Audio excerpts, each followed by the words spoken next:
नमस्कार दोस्तों, मेरे चैनल में आपका स्वागत है।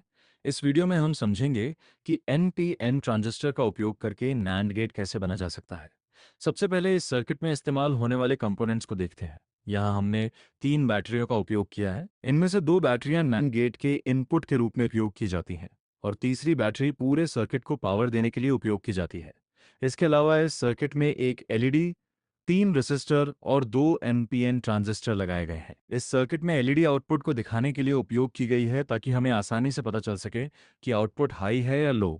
अब पहले समझते हैं कि NAND गेट क्या होता है। NAND गेट एक डिजिटल लॉजिक गेट है जिसका आउटपुट केवल तब शून्य होता है जब दोनों इनपुट एक होते हैं। बाकी सभी इनपुट कॉम्बिनेशन में आउटपुट एक रहता है। अब देखते हैं कि यह सर्किट कैसे काम करता है। इस सर्किट में 2 NPN ट्रांजिस्टर को सीरीज में जोड़ा गया है। पहले ट्रांजिस्टर का कलेक्टर LED और एक रेसिस्टर के माध्यम से सप्लाई बैटरी से जुड़ा है। पहले ट्रांजिस्टर का एमिटर दूसरे ट्रांजिस्टर के कलेक्टर से जुड़ा हुआ है और दूसरे ट्रांजिस्टर का एमिटर ग्राउंड से जुड़ा है।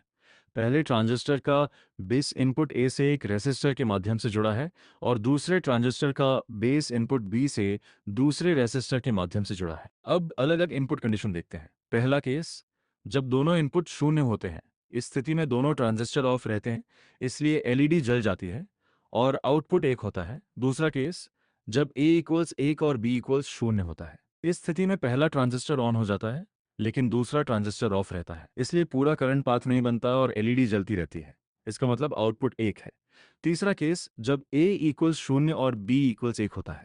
इस स्थिति में दूसरा ट्रांजिस्टर ऑन होता है लेकिन पहला ऑफ रहता है, इसलिए LED फिर भी जलती रहती है और आउटपुट एक रहता है। अंतिम केस, जब दोनों इनपुट एक होते हैं। अब दोनों ट्रांजिस्टर ऑन हो जाते हैं और LED से होकर ट्रांजिस्टर के माध्यम से ग्राउंड तक पूरा पाथ बन जाता है। इस स्थिति में LED बंद हो जाती है और आउटपुट शून्य हो जाता है।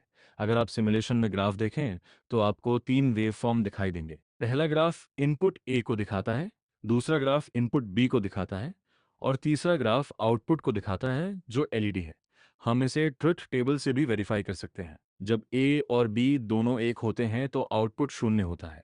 जब A और B दोनों शून्य होते हैं तो आउटपुट एक होता है। जब A इक्वल्स 0 और B इक्वल्स 1 होता है तब आउटपुट एक होता है और जब A इक्वल्स 1 और B इक्वल्स 0 होता है तब भी आउटपुट एक होता है। इस तरह यह सर्किट NAND गेट की तरह काम करता है। वीडियो देखने के लिए धन्यवाद। अगर आपको ये वीडियो पसंद आया हो तो लाइक करें, शेयर करें और ऐसे ही इलेक्ट्रॉनिक्स से जुड़े वीडियो के लिए चैनल को सब्सक्राइब करना ना भूलें।